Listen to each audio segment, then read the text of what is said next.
Sacred Heart of Jesus, we pray eternal rest to the souls in purgatory.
Jesus, Diffuse yourself in our hearts. fortitude of the heart of Jesus, Sustain our hearts. mercy of the heart of Jesus, Pardon our hearts. patience of the heart of Jesus, Weary not our hearts. reign of the heart of Jesus, Establish yourself in our hearts. wisdom of the heart of Jesus, Teach our hearts. will of the heart of Jesus, Dispose our hearts. zeal of the heart of Jesus. Consume our hearts. Immaculate Virgin, pray to the heart of Jesus for us. Amen.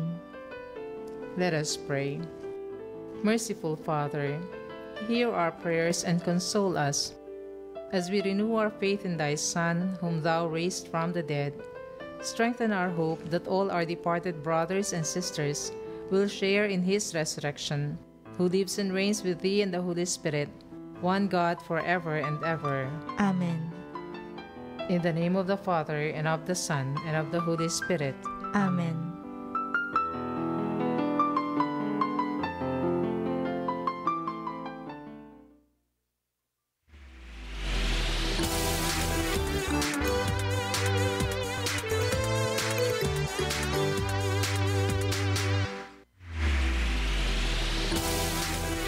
Magandang araw sa ating lahat at malugod ko kayong tinatanggap sa Season 2 ng Usapang K, kung saan ating pag-uusapan ang mga espiritual na mga pananaw at mga kwentong kapupulutan natin ng aral.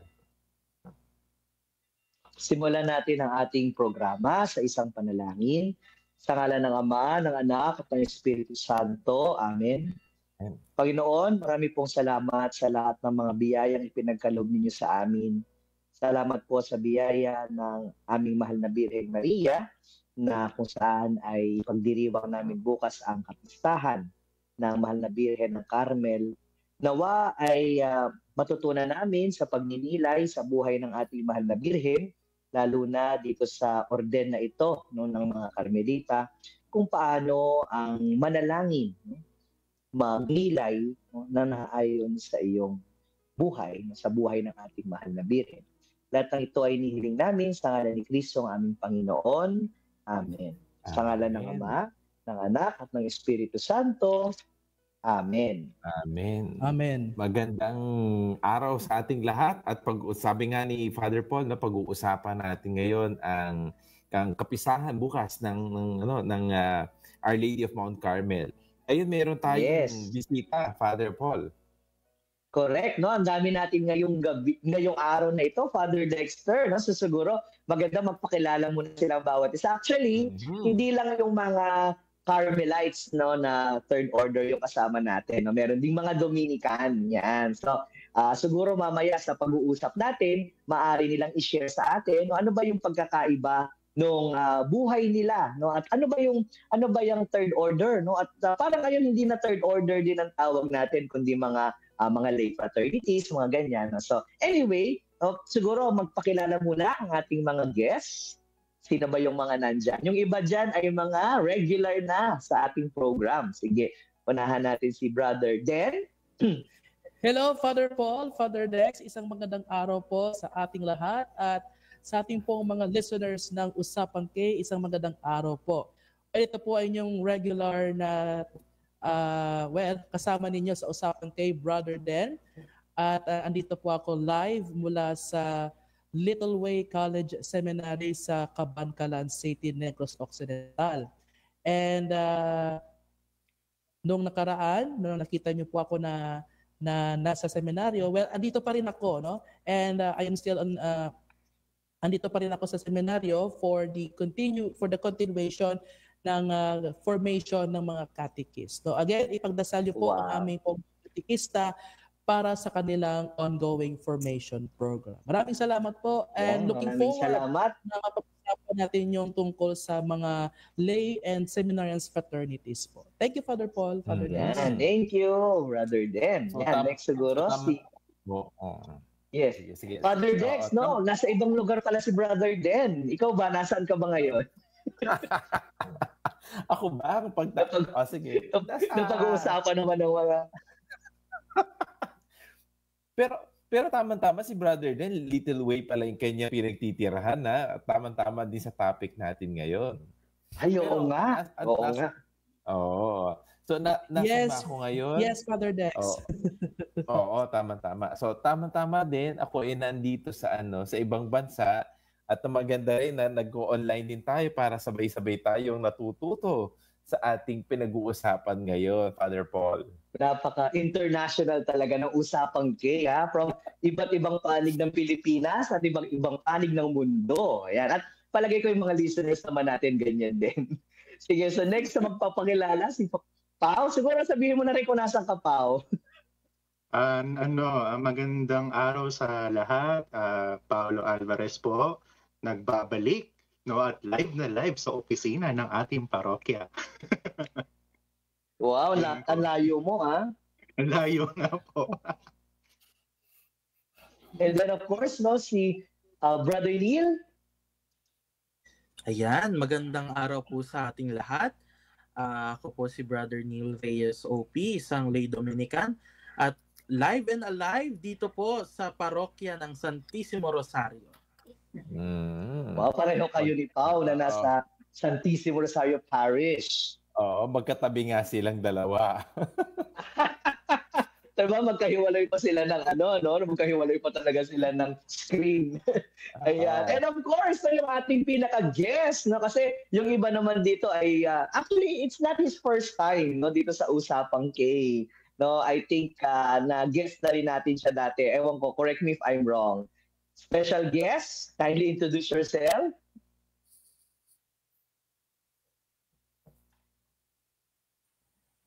Magandang gabi sa lahat. Naririnig po ba ako? Yes, naririnig. Loud and clear. Loud and clear. So, good evening, Father Paul, Father Dexter. Good evening, Brother Den. Magkatabi lang din kami ni Brother Den. So, at sa ating mga tagapanood, tagapakinig, magandang gabi. And it is my, siguro, privilege to be here again for the second time sa Usapang K. At syempre, I am also here in the Little Way College Seminary for our Catechetical Institute as part of our summer apostolate. it is one way for us to get engaged with our catechists in the diocese.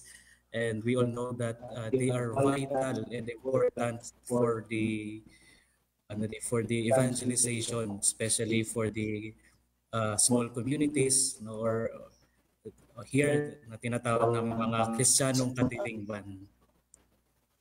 And again, thank you very much. Magandang i-explain niya mamaya ni Brother Den yan. Pero Brother Den, ano ba yung last time na nakasama ka sa Usapang K? No, can you share ano ba yung noon nung nandito ka sa amin? Para lang ma-refresh yung ating mga listeners. I think you were having your exposure noon, tama ba? Sa parish? Yes, so, Brother Daryl pa lang. Sorry, Brother Daryl. Yes po, Father. Part po ng exposure namin dyan sa parish. Wherein nakapag-guest ako regarding religious life ata yun pinag-uusapan during that time. Tama-tama, religious life din na pag-uusapan din natin ngayon, no?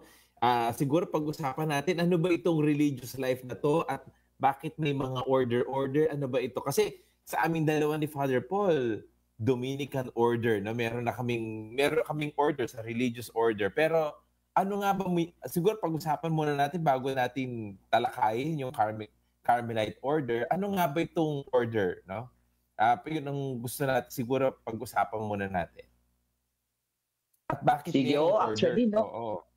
Meron tayo last time na sa vocation series natin ng Usapang K, di ba? Ayan, meron tayo sa vocation series na yung mga pagpapare, di ba? Meron na tayo na topic natin about diocesan, and then about religious. Tapos meron na rin tayong mga na-invite na madre, no? And then meron na rin sa lay. So ito parang combination ng lay at saka ng no? Sige nga, sino bang gustong sumagot nito? Kasi ngayon pinag-uusapan sa tanong ni Father Dex. Oo, kasi kasama na ngayon may laity na. Bakit sinasabi natin dati, mga pare, mga madre, ngayon may involvement na ang mga lay. Bakit nga ba? Bakit parang lumalaki ba ito? Ano bang ibig sabihin ng religious order? Sino pwede natin? Matagal na ba yan? Oo. Yung history ba niya, matagal na ba yan? Yes. Gusto mo, Father Dex, simulan natin sa muna. Kasi yung Carmelite nga mamaya pa, yung Dominican muna. Yan. Kasi parang may nakikita akong dalawang at saka pwede nilang explain ano yung suot-suot nila. No? Kasi yung dalawang natin guys, may suot-suot na parang something. No? Sa mga nakakakita po. Sayang yung mga nasa radyo, baka hindi nila nakikita. Pero yung mga naka-online, no? Ayan, meron po silang suot-suot na something. Sige, can you explain ano ba yung suot-suot ninyo? Ang tawag po namin sa sinusuot namin ngayon, Father Paul, ay scapular, no? So, itong scapular nito, this is a Dominican scapular. I am wearing this because aside that I am a diocesan seminarian, ako po ay isang miyembro ng Seminarians Fraternity of St. Dominic. So dati ang tawag dito ay Third Order Dominicans, no, ng mga seminarians, but ngayon po ay tinatawag po namin Seminarians Fraternity of St. Dominic. And kung mapapansin niyo sa harapan, you can see the Dominican cross, no, and the Dominican shield. And sa likod po, no, ng aming scapular, so as you can see po, no, if I yan, picture po yan ni Mama Mary, Our Lady of the Holy Rosary. Yon, Santissimo Rosario. Okay. Mm-hmm. Ano naman ang kaibahan dun sa isa? Yung isa naman, Father Dex, na nakaganyan din. May pagkakaiba ko silang dalawa. Oo. Hayaan mo siya mag-explain. Ayan. So, actually nga po, ang sinasabi ko dito sa katabi ko po, baliktad lang yung sa amin. Sa amin, nasa harap, si Mama Mary. Ang nasa likod namin, yung Dominican Cross. Ayan. Pero Brother Den and I belong to the same, somehow, same branch of the Third Order. Kasi dun sa na-research namin, the Third Order of the Dominicans are two. So, we are the seculars. Sila, Brother Den, yung mga priestly fraternity. So, kumbaga, hindi sila secular, pero Third Order sila. Part pa din sila ng Dominican Order or Dominican family. Bakit? So, they are lay. O, lay sila, pero kasi ang tawag na kanila Seminarian Fraternity of St. Dominic. I think yung sa Lay Dominican naman ay Dominican Lay Fraternities. Di ba? So, mayroon bang pagkakaiba? Kasi bilang seminarista, hindi pa sila cleric. No? Nagkakagulo na, dami-dami ng mga terms. Kaya explain ba natin o baka lalo dumadami yung question? No, ako kasi medyo interesting din kasi yung ibang tao, nalilito rin sila doon, di ba? Kasi lalo na kapag nakita nila may suot-suot na scapular, no, may suot-suot na habit, no, hindi nila ma-distinguish ano ba yung difference yan. Tapos bukod dun sa Seminarian Fraternity of St. Dominic, meron pang Priestly Fraternity of St. Dominic, no? And then meron nga nung lay fraternities. Ayan. So, do they all belong to the same yun nga, yung tinatawag natin noon na third order. No? At saka bakit man napalitan yung pangalang third order na yun? Saan ba nanggaling yung ano na yun? No? Bakit nawala na yun? Baka si brother din, masagot yan. I guess, Father Paul, as far as I remember, pinalitan po yung third order from third order into Seminarian Fraternity. It's because parang let's say parang hindi po siya appropriate to use because there are some things or some ideas na parang ni-replace or ni-revise ng order of preachers ng Dominican order. And then from order parang it seems na parang when we say order kasi parang there is a sort of confusion with the first order. So for example sa inyo po fathers sino ba yun? Ano ba yung first order? Second order bakit nga naman may third kung walang first at second? Yung mga first order kayo po yung mga priest yung mga priest and brother Dominicans and then yung sa second order yung po yung mga religious ng mga sisters and then the brother nuns, mga nuns natin, mga monka. Mga nuns. And then kami po yung nasa third order. And then siguro din po, Father, it's because na din sa concept na lahat po ng mga grupo or let's say fraternities will belong to a one family and that is a Dominican family. So yun po, parang change po from third order to fraternities. Kasi yan yung resulta ng Vatican II na dapat hindi masyadong compartmentalized, pinapakita na ang simbahan ay iisa, na meron tayong isang simbahan, isang pamilya, no? Kasi sa Vatican II, sinasabi doon na dapat hindi masyadong constricted tayo sa kung ano yung ito first order, ito second order, ano yung third order, no? Parang medyo nakakalito at saka siguro mas nagiging inclusive na ang Second Vatican Council. Kaya yung pagtingin natin ngayon hindi lang doon sa first, second or third, kundi isang pamilya, isang religious na pamilya. Father Paul, parang naano ko doon, parang kasi baka akalain nila may first class, second class, no? Third class. So ito talaga lahat OP na. Kasi naalala ko even before, they put sa huli ng pangalan, may TOP, no? Pero ngayon, lahat na ay OP, di ba? So lahat ay Order of Preachers, ika nga. Ayan. By the way, pinag-uusapan na natin yung scapular, no? Ayan, siguro. Kasi parang mas popular yung brown scapular, di ba? Teka, ang Dominican puti. Ngayon, ang Carmelite brown. Ano naman? Brown scapular naman. Teka muna, bago tayo pumunta sa Carmela, Brother Neil, bakit puti ang scapular? Ano ang significance ng puti? Kasi pag-uusapan natin brown scapular, ano yung puti doon sa... Baka pwede natin pag-usapan, saan ba nanggaling tong scapular ng Dominican? Sige nga, si Brother Neil. Alam mo ba, Brother Neil? Actually, ang sa tradition ng Dominican Order, binigay daw itong Dominican habit kay Blessed Reginald of Orleans. So nung may sakit siya, nagkaroon daw siya ng vision na kung saan pinagaling siya ni Mother Mary through giving of the habit with the two maidens na popularly na kiniklaim as si Saint Alexandria, Catherine of Alexandria, and Saint Cecilia, if I'm not mistaken. So, hindi ko masasagot bakit siya white. Kasi, ang sure ko lang yung sa brown. Ayan. Pero kasi, actually, ang alam ko po kasi, before 1950s, ang mga third order is talagang hindi lang siya scapular, but rather we are also wearing the habit. We have our own habits in the third order of Saint Dominic. Kaya nga po, di ba, yung isa sa famous na picture ni Brother Martin or ni Saint Martin de Porres, yun yung pinaka-ina-acclaim na before pa siya maging friar, is yun yung talagang habit ng mga third order, yung white tunic, belt, and then yung black kapa.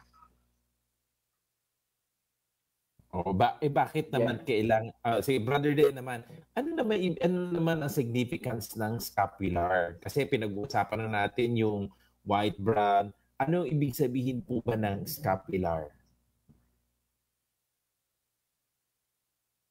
Sa pagkakaintindi ko po, Father Dexter, yung significance po ng scapular, it is not just only a sort of bringing an identity to an order or to a fraternity, but it also signifies or symbolizes a sort of a tunic, or parang it is a sort of a vestment, that it represents your specific devotion or your specific reverence, for example, sa Dominican order. So aside the fact na once we wear this scapular, we wear this in honor, to give honor or to give reverence to the Dominican saints, but it also give or show our devotion to the Blessed Mother, because because the Dominican order, especially sa amin, sa Seminarian Fraternity of Saint Dominic, we practice and we live a specific devotion to the Our Lady of the Most Holy Rosary.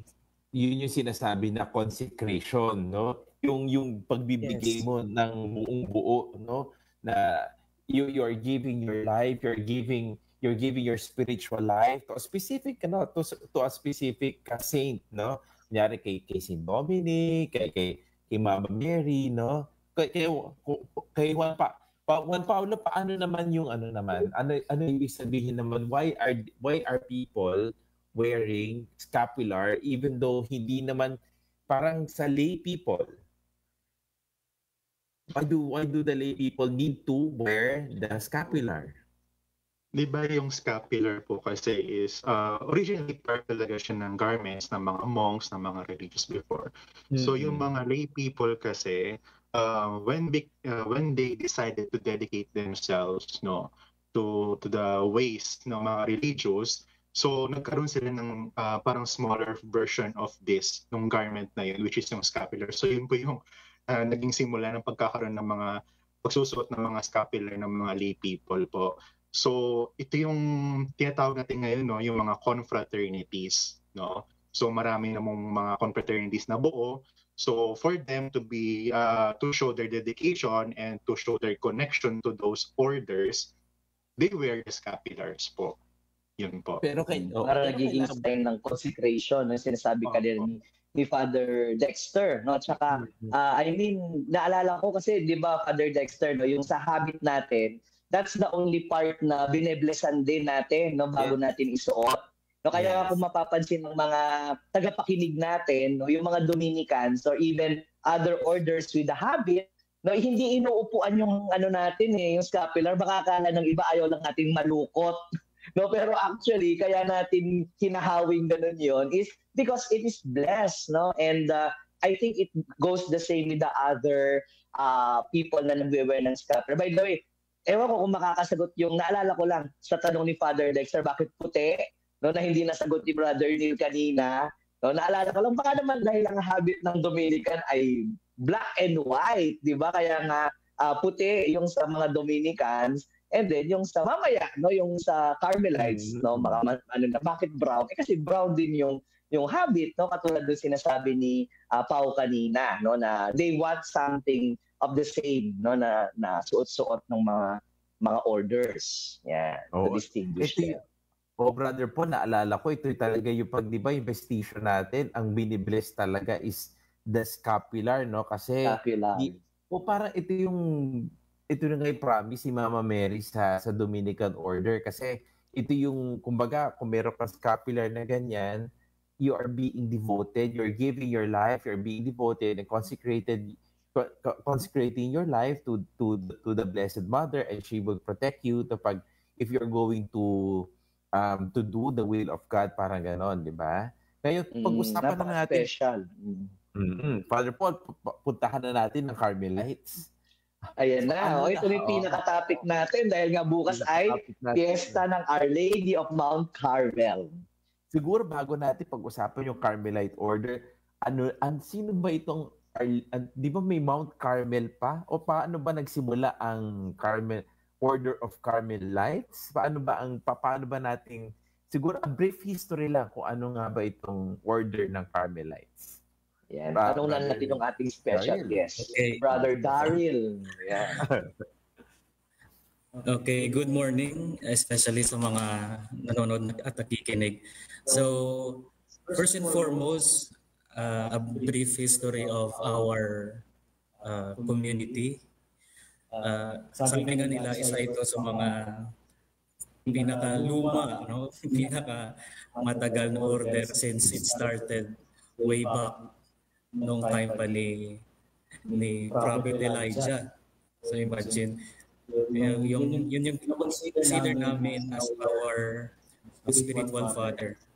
So it started in Mount Carmel during the time of King Ahab, wherein yung asawa niya is believing in Baal or Baalism, wherein naniniwala siya na yung lahat ng bagay na sa paligid niya ay kinoconsider or pwede niyang gawing Diyos.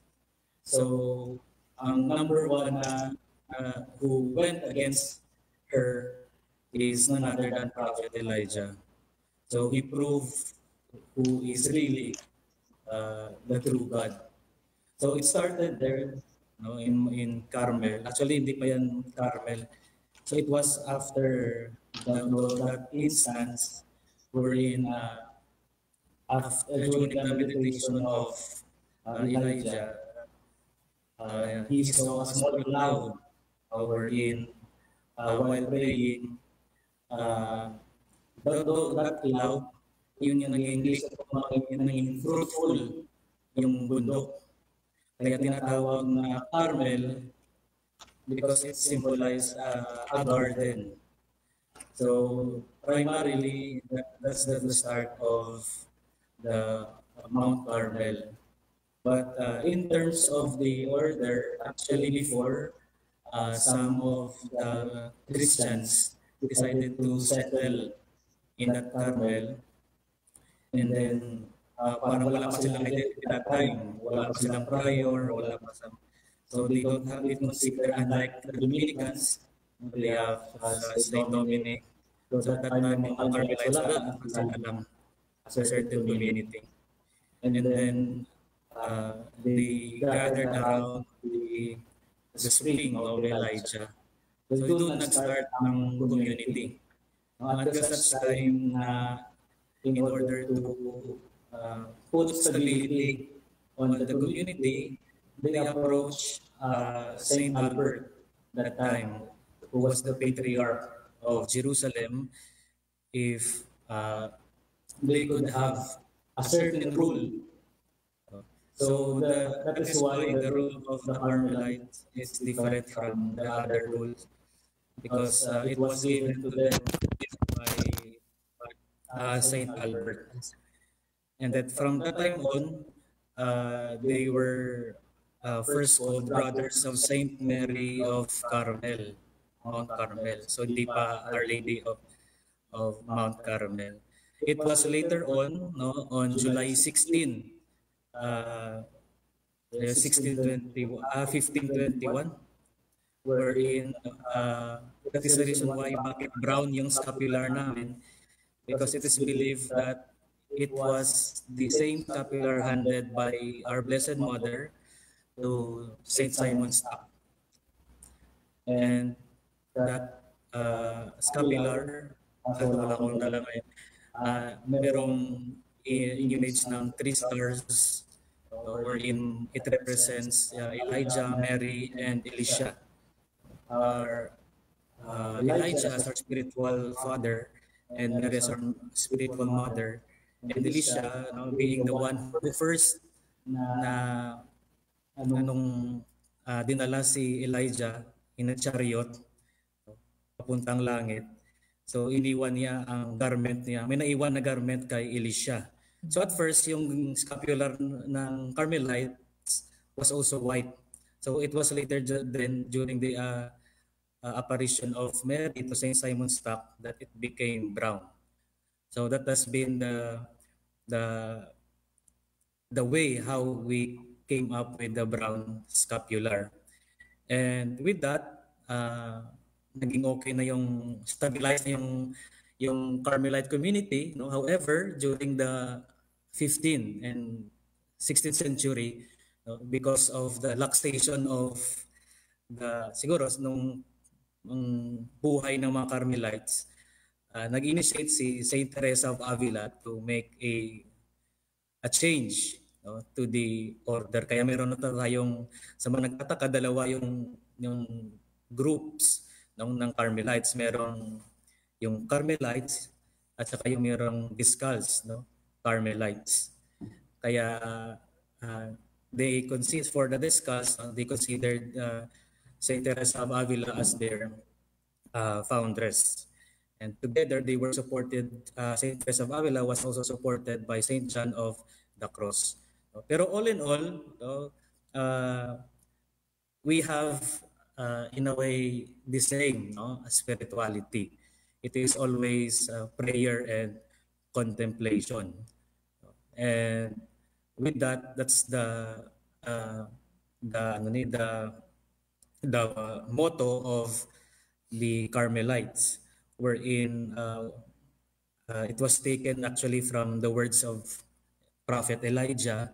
With zeal have I been zealous for the Lord God of hosts. So it is there that our rule founded its main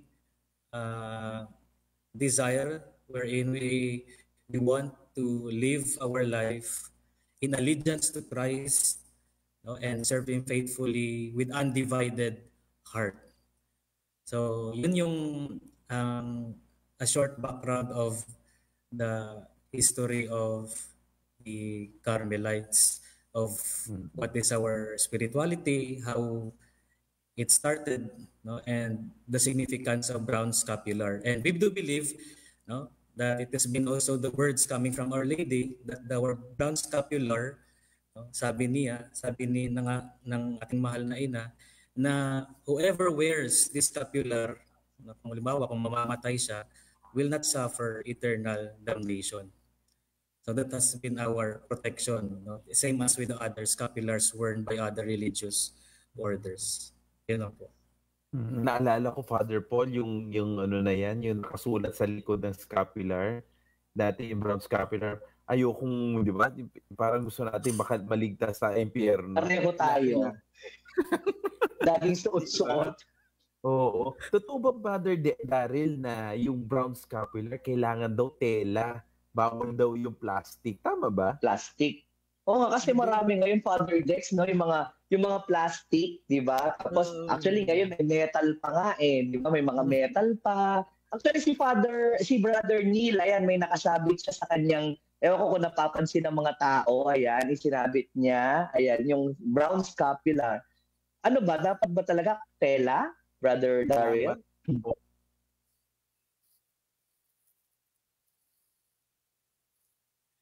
Well, as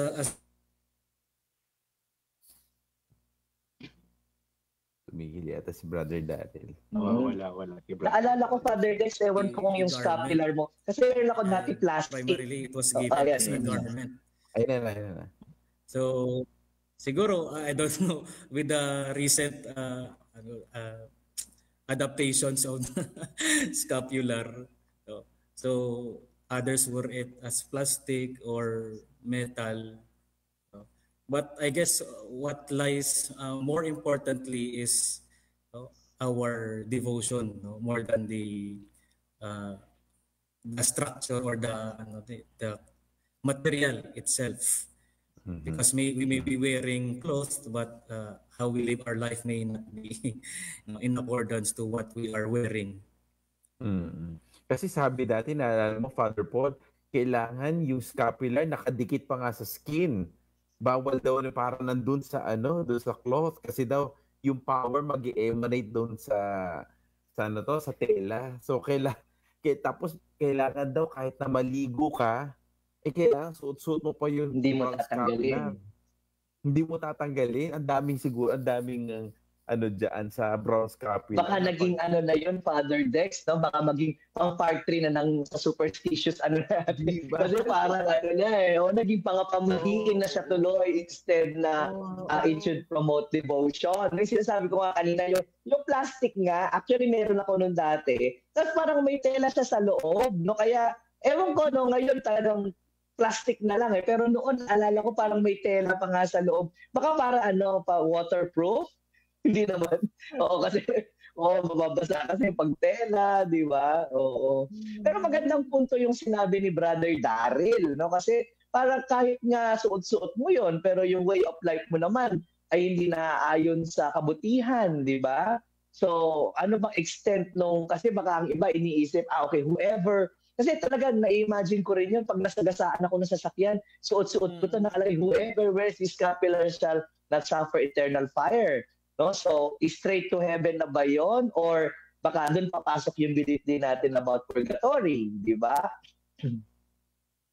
Ano ibig sabihin? Ano ba sa palagay niyo? Paano ba tinuturo sa inyo yan? Ayan. Baka meron silang mga reflection. Pero, kasi po ang naging issue sa plastic scapular is around 1985 lang daw po siya. Based po ito sa confraternity namin. Kasi actually, I'm a member ko ng Confraternity of Our Lady of Mount Carmel under the Skulls Carmelites. So, sabi sa amin po, 1985 lang po lumabas yung mga plastic. And ang approved po na substitute ng cloth scapular is gawa po dapat sa metal. Actually, it was approved noong panahon pa po ni St. Pius X during 1910. So, yung plastic scapular po is actually discouraged ng Carmelites dahil nga po, actually, kaya lang siya sumikat dahil mura. Unlike kasi sa production cost ng cloth scapular, mas mura talaga yung plastic. Kasi ngayon, makakabili ka ng piso na scapular na plastic compared sa 5 pesos na cloth scapular. Tapos kung mamimigay ka, syempre mas ideal, mamigay ka ng tig-piso. Kasi mas mura siya, mas madami kang mabibigyan. Pero kaya lang ang acceptable daw naman kung plastic is yung may cloth sa loob. Yung tulad ng sinasabi ni Father Talavera. Kaso, sadly daw, due to the commercialization, nawala na yung essence, nawala na yung cloth doon sa loob mismo ng plastic. Ayun po. Meron pa nga dito sinasabi, Father Paul, no? Hindi lang cloth, kailangan wool. Talaga ba? Kasi binabasa ko dito sa Sisters of Carmel, no? Dito sa website nila, na hindi lang cloth, kundi wool. Para siguro, it should touch the skin pa nga eh. Bakit nga ba? Siguro dahil ito'y Makati, kasi Makati ang wool eh. Makati siya kapag may sacrificial aspect. Yes. Siguro yun ang sinasabi na kailangan daw nakatouch sa skin or para marami naman mo yung yes, siguro dahil medyo ascetical kasi sinasabi ni Brother Daryl kanina na kahit di ba si Saint Teresa of Jesus o si Avila, etc. no? Kahit si Saint John of the Cross, may one point in their life they have been ascetic, of course, all throughout their lives they have been ascetical, and ang pagiging ascetical kasi is it's also depriving yourself of pleasure, or sinasabi natin na may sacrificial element, no? In order in order to encounter God. Tama ba ako, Brother Dari? Yung sinasabi ba ng Carmelite spirituality is kailangan natin na medyo i-deprive natin ang sarili natin in order for us to encounter God? Ganun ba yun?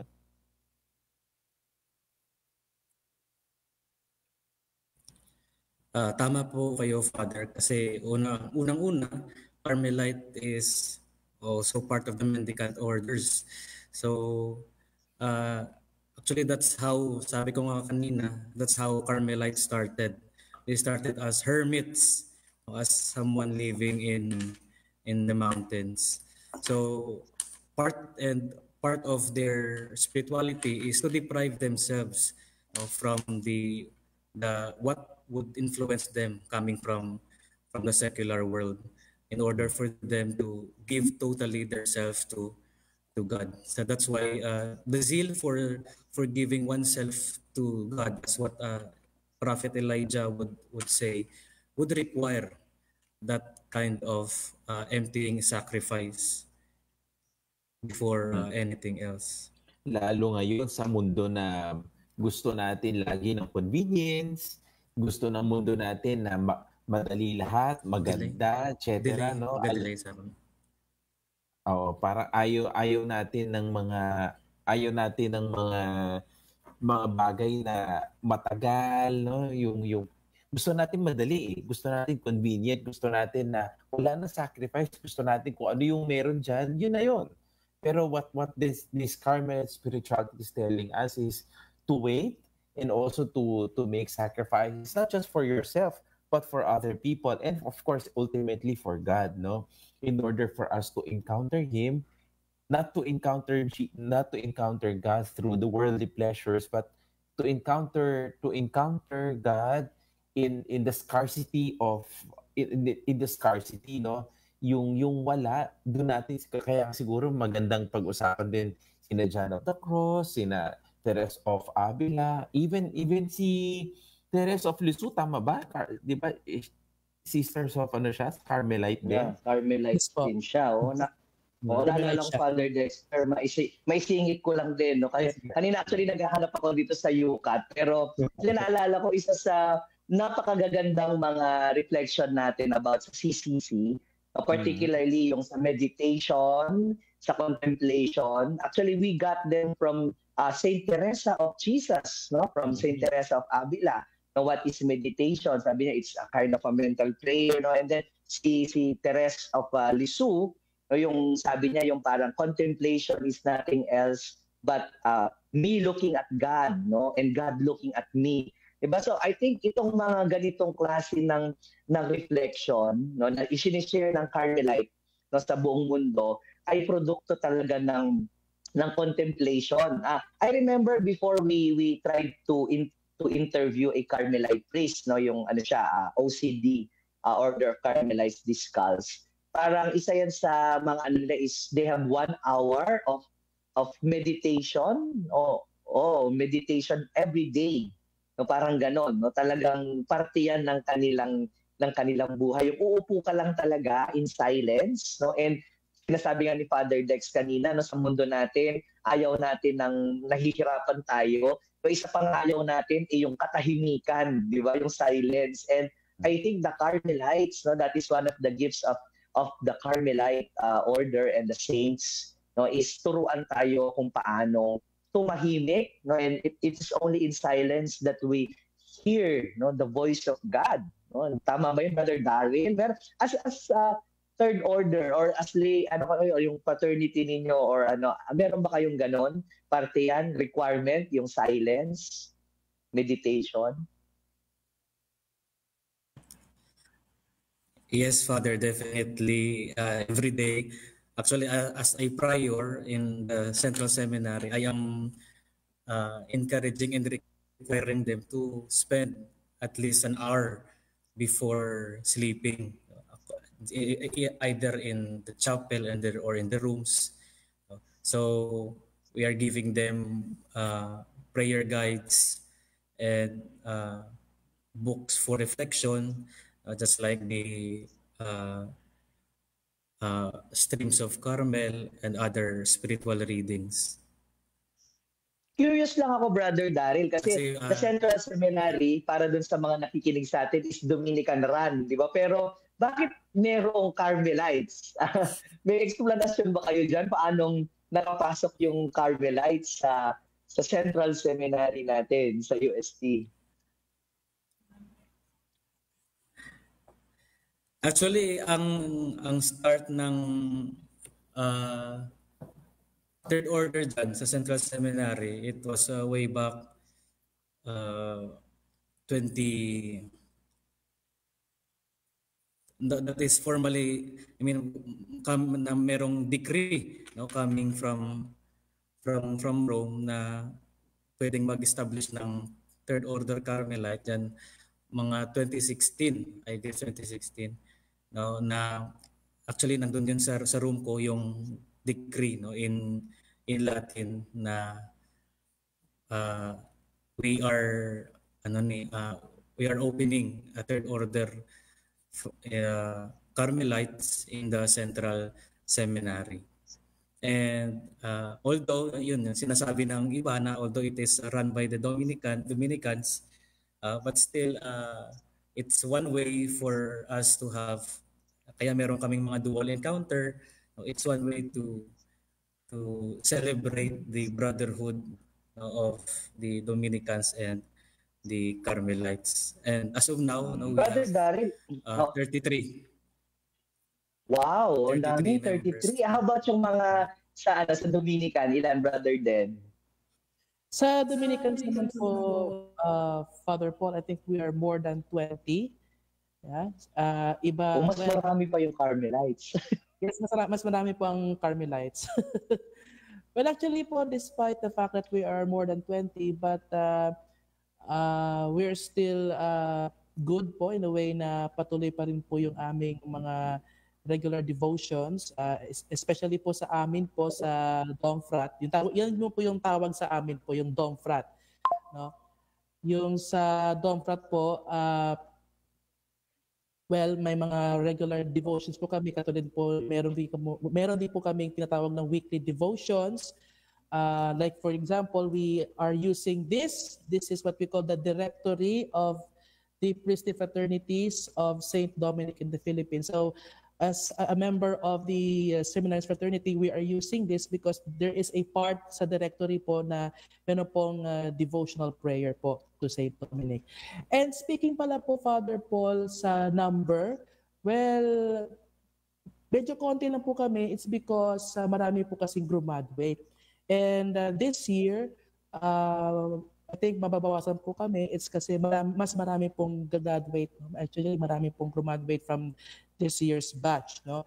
But hopefully, and we are praying po na marami pong papasok po sa Domfrat. And we're also hoping po and praying na marami din pong papasok sa Carmelites po, sa TOR.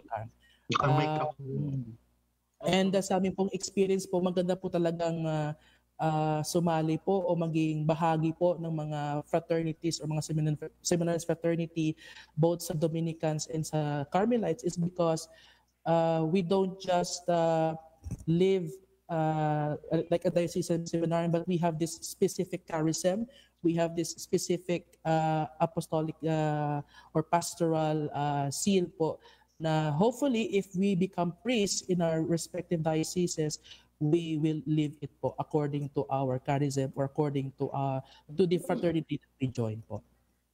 Alright. Si Pao yata, meron yata tayong mga online, at saka yung mga pabati. Baka may mga bumabati po sa ating programa. Pwede pa rin i-send at saka yung mga questions. Alam ko napakaraming nakikinig sa ating usapang sa buong mundo.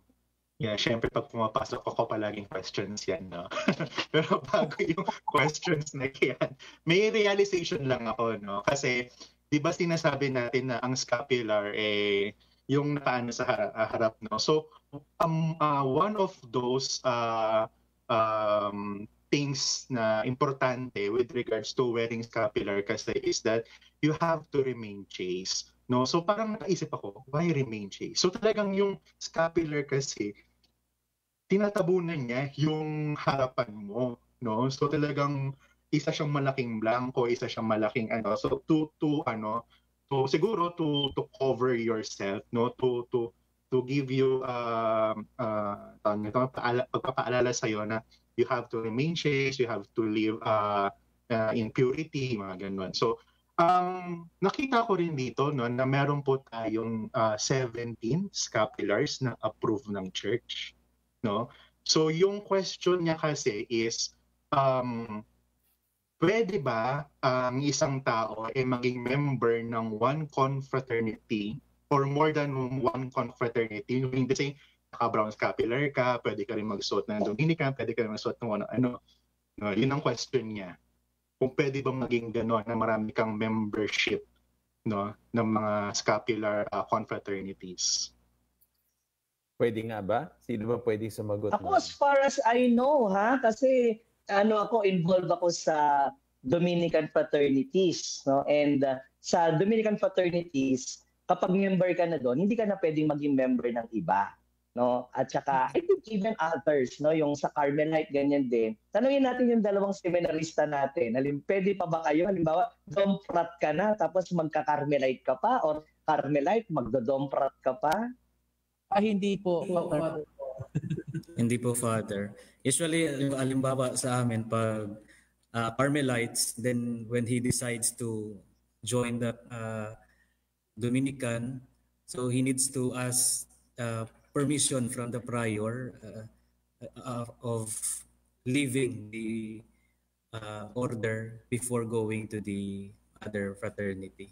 So primarily, hindi pwedeng dalawa sa isang order. Kasi parang sa atin, di ba, pag Dominican ka, pag gusto mo lumipat ng Benedictine, ganun din, di ba, Father Dexter, we have to leave the community and then we will enter the monastic life. Or ganun din, pag lilipat ka ng ibang order. So it's the same with the lay fraternities. No, yung treatment niya ganun din. Kasi you belong to one order.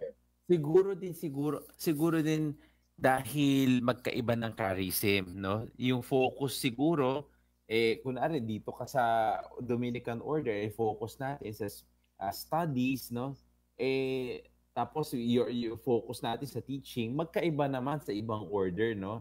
Hindi naman po pwedeng smorgasbord kung kailan mo gusto, parang papalit-palit na ganyan. Hindi naman, you're not going to be formed dun sa order na yun. Kung ano lang ang gusto mo, baka maging cafeteria, Catholic din naman ang mangyayari. May tawag sila dyan, Father Dexter, Burloloy Catholic. No, yung Burloloy Catholic kasi para kung ano-ano na yung sinusuot. Meron ng Miraculous Medal, meron ng mga ano. Pero I think si Brother Neil may magandang explanation kasi nakikita ko meron na siyang brown scapular at may suot-suot pa siyang Dominican scapular. So ano bang gusto mong ipahiwatig dyan sa mga nakalagay sa screen mo, Brother Neil?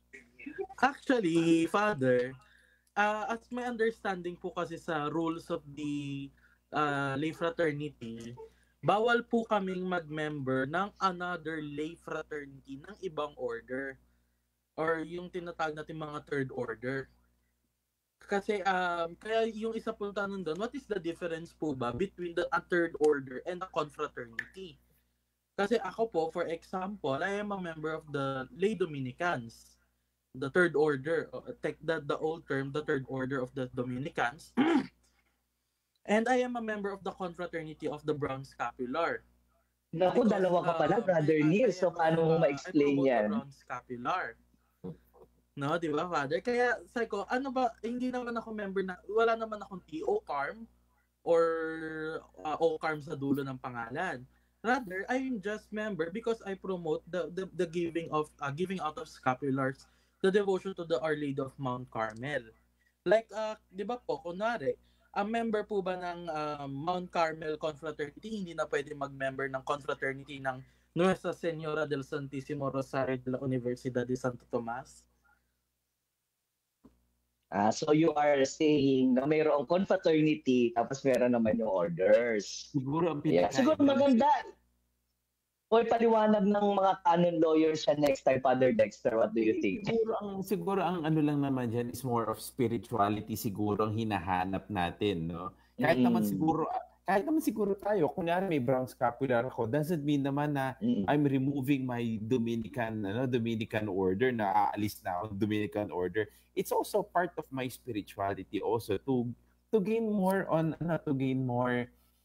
yung malapit kay kay John of the Cross, to reading his spirituality. It doesn't remove naman na pagiging Dominican ko, na ayoko na ng St. Dominic de Guzman, no? Or St. Thomas Aquinas. That doesn't mean like that, no? Kahit naman Yes. we have our own spirituality that we need to be more acquainted with our inner spirituality. Then we can go to Carmelite, pero without any confusion siguro, no? Na para kasi ang nangyayari lang, ang pangit lang, o sige, maglagay ako ng miraculous medal, meron akong Carmelite, meron akong Dominican, etc., all at the same time, and it gets to be confusing on the part of the believer. Kasi parang kasi baka diyan pumasok na kasi si Martin Luther na baka parang it's a means for us to gain salvation. Parang yan na yung magsasalba sa atin.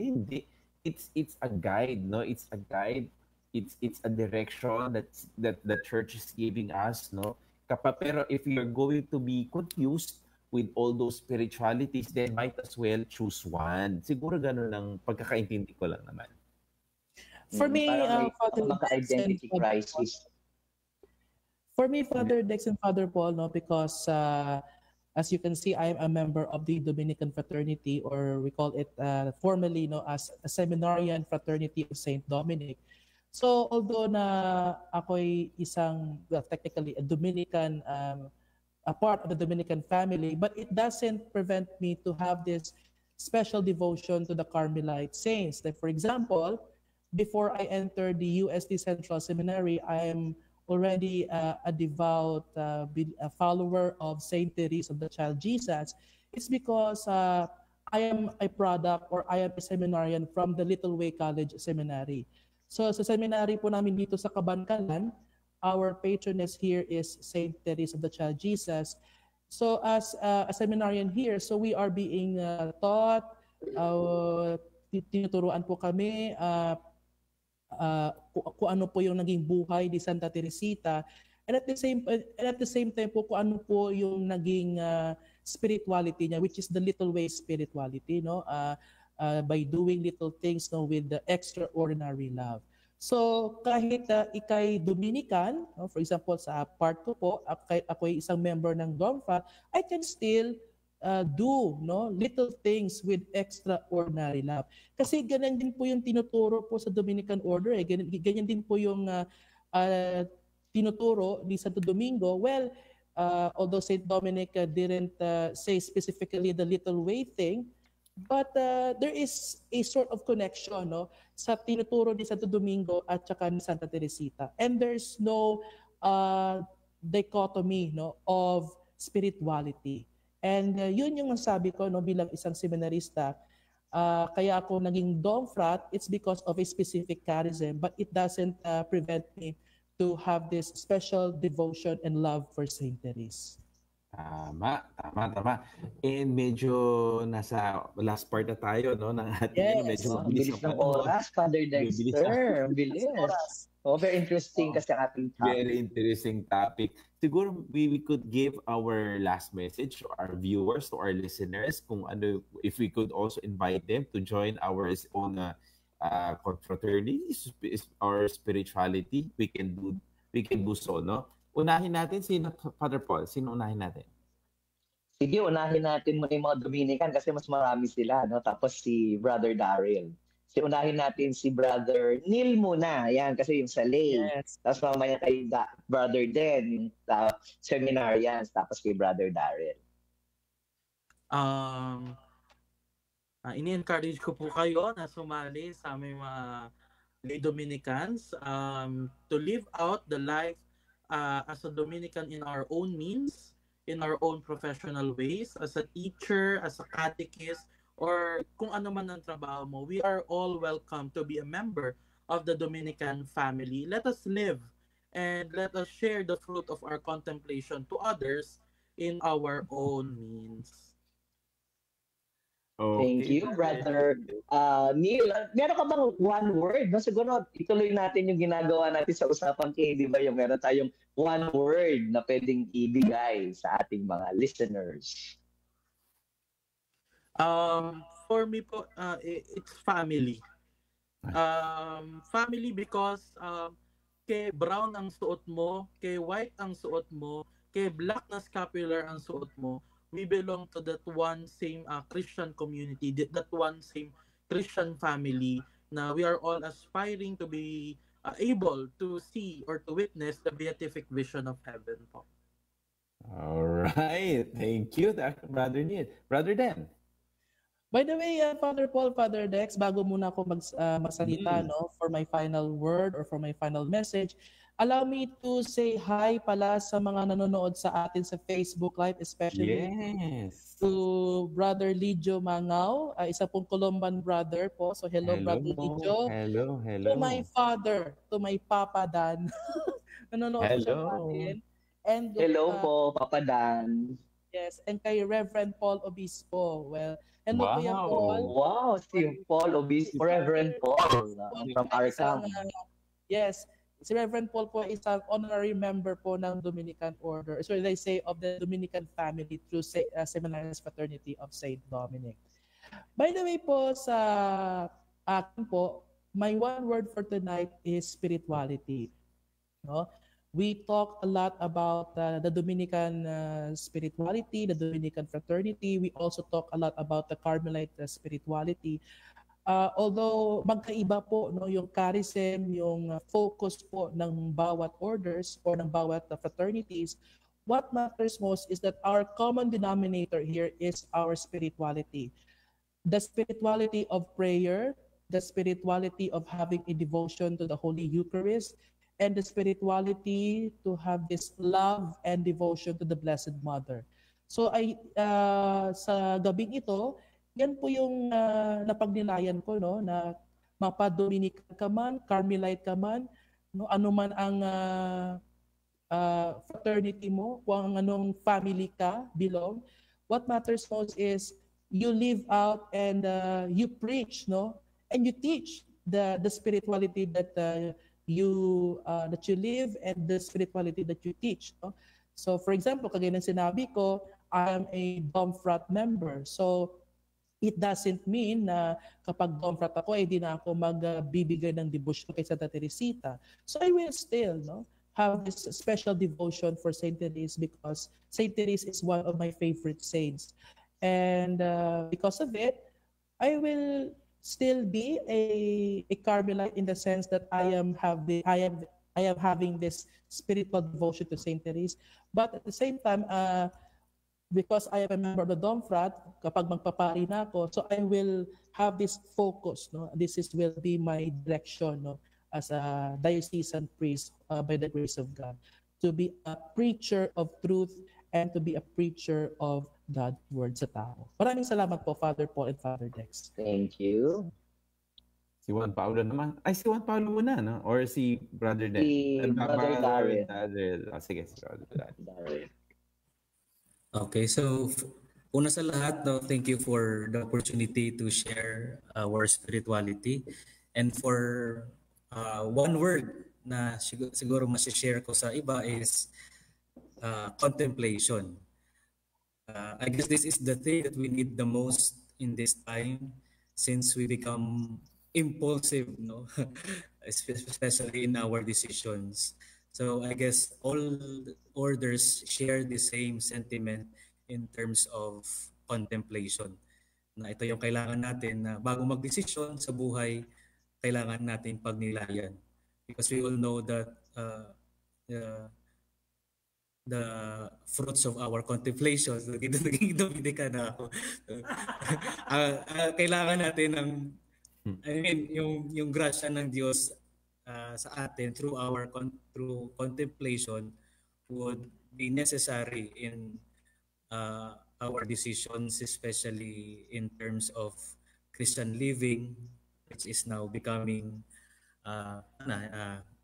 nade-degrade na yung pagtingin natin sa mundo, sa buhay. So we need contemplation from time to time and siguro in every moment ng ating buhay. So salamat sa lahat. Thank you, Brother Daniel. Thank you. And then Paulo. si Brother Paul. Ayan. So, bago yung last word ko, no? Magandang gabi, magandang umaga, magandang tanghali sa ating mga nakikinig, lalo na aking Sister Gemma, no? Na nasa Bataan, and si Desti Juan Aquino Sagon. So, ang aking last word, no, is perseverance, no? So, kung ano man ang iyong papasukang confraternity or family, always persevere to what the spirituality is, no? Persevere also to the devotion kung ano nire-represent ng sinusuot mo. So yun ang aking final word, no? Perseverance. Sa akin naman, ang aking final word, letter K, kabanalan, no? Kanina no yung tinanong ko kay Brother Darren, ba't maraming mga friend... Yun din ba sa'yo, Father Dex? Anyway, kay Brother Darrell, no? Naalala ko, tanong ko sa'yo kanina, ba't maraming mga Central Seminarians na member? Actually, sa observation ko, pwede yung pag-aralan later, karamihan sa seminaries na pinanggalingan nila, may malapit na monastery ng Carmel. No? And it is the Carmelite nuns. No? Kasi ako galing din ako sa Haro. No? Alam ko yung mga seminarista doon, may prayer partner palaging mga mongha. No? At kahit sa amin, Father Dexter, di ba? Baka naalala mo yung prayer partner mong mongha. Di ba? May mga prayer partner tayong mga mongha.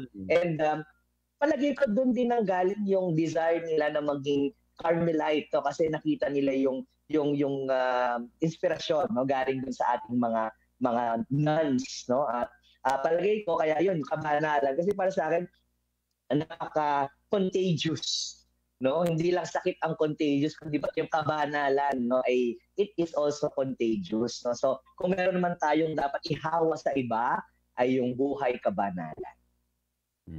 Sa akin naman kasi dudugtong ko lang din yun kasi consecration, di ba? Yung scapular natin, yung pagiging religious natin is all consecration. Meaning kasi sa etymology niya is consecration.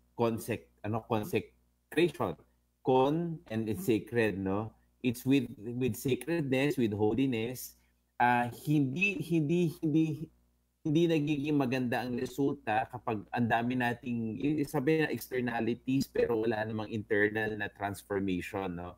Siguro bago tayo maging magsilbi sa iba or siguro magbibigay tayo ng serbisyo sa iba, dapat makita muna natin ang kabanalan sa ating sarili, no, bago natin maibigay ang kabutihan sa ibang tao. Hindi po pwede na nagsisilbi kayo sa ibang tao pero ang ating puso ay ang daming hinanakit, ang daming walang kapatawaran, maraming hinanakit sa buhay, hindi nagiging maganda rin 'yon sa ating Panginoon.